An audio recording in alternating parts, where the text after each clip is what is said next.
Topic है वो है गैसेस एक्सचेंज इन एनिमल्स। जैसा कि हमें ऑलरेडी पता है कि एनिमल्स को भी गैसेस एक्सचेंज की ज़रूरत होती है, क्योंकि उनको भी एनर्जी चाहिए फूड से हासिल करने के लिए। जो हमारे पास प्रोसेस होता है जिसको हम रेस्पायरेशन कहते हैं, और रेस्पायरेशन तब होगी जब ऑक्सीजन मिलेगी, कार्बन डाइऑक्साइड रिलीज होगी। ठीक है। अब रेस्पायरेटरी मीडियम जो होता है एनिमल्स के लिए वो हमारे पास होते हैं दो। एक होता है वाटर और दूसरा होता है एयर। तो जो एनिमल वाटर में रहते हैं उनके लिए मीडियम क्या है, वाटर है। और जो एनिमल्स जो ज़मीन पर रहते हैं उनके लिए मीडियम क्या है गैस एक्सचेंज के लिए, एयर। तो ऑक्सीजन जो एयर में मौजूद होती है वो कितने परसेंट होती है, 21। वाटर में कितनी होती है, 5% होती है। ठीक है। ऑर्गेनिज्म जो है ये एक्सचेंज करते रहते हैं गैसेस को, ताकि वो कैरी आउट कर सके लाइफ। ठीक है। एनिमल हमारे पास ऑर्गेनिज्म जो है प्रोटोजोआन वगैरह ये पानी में पाए जाते हैं। ठीक है। अब रेस्पिरेटरी सरफेस एरिया, अब जो हमारे यूनिसेलुलर ऑर्गेनिज्म होते हैं उनकी रेस्पिरेटरी सरफेस एरिया क्या है, प्लाज्मा मेम्ब्रेन है। ठीक है, या सेल मेम्ब्रेन है जिसके साथ वो गैसेस एक्सचेंज करते हैं।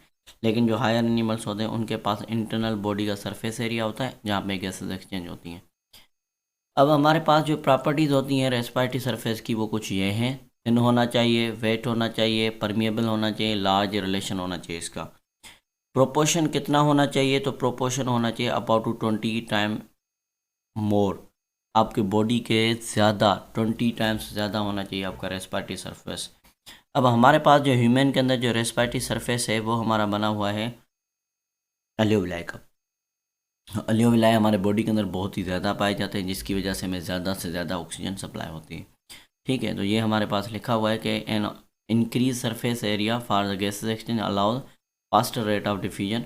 ये ज़्यादा होगी डिफ्यूजन किस चीज़ की, ऑक्सीजन की, और ये ज़्यादा रिमूव करेगा हमारे पास कार्बन डाइऑक्साइड जो हमारे नेसेसरी होता है बॉडी के लिए। ये स्ट्रक्चर दिया गया है, ये आपके एल्वेओलाई ऐसे होते हैं। ठीक है। ये जो है स्ट्रक्चर बता रहा है, ये जो ब्लड कैपिलरीज लगी हुई है इधर से ऑक्सीजन इधर ट्रांसफ़र होगी, कार्बन डाइऑक्साइड वापसी। अच्छा, आगे बात आता है हमारा ह्यूमन रेस्पिरेटरी सिस्टम। तो ह्यूमन रेस्पिरेटरी सिस्टम हमारा बना हुआ है किस चीज़ का, पेयर ऑफ लंग्स का, जो हमारे थोरेसिक कैविटी में पाए जाते हैं। ठीक है। एयर पैसेज वेज है हमारा लंग्स। लंग्स हमारे क्या हैं, सॉफ्ट स्पॉन्जी ऑर्गेन होते हैं, पिंकिश इनकी अपीयरेंस होती है।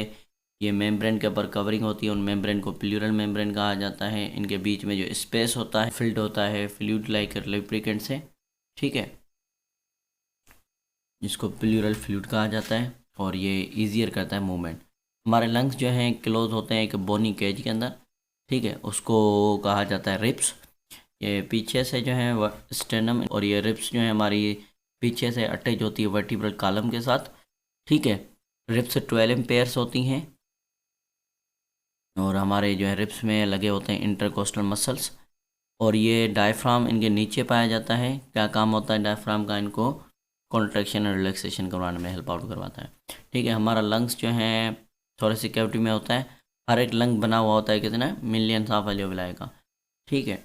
हर लंग्स के अंदर जो है रेस्पिरेटरी सरफेस एरिया है, ये पाउच लाइक माइक्रोस्कोपिक स्ट्रक्चर है जो एक लेयर का बना होता है, इनक्लोज्ड होता है हमारे डेंस नेटवर्क और कैपिलरीज के बीच में। ठीक है। ये एक्सचेंज इधर ही हमारी टेक्स प्लेस करती है ब्लड और एयर के बीच में।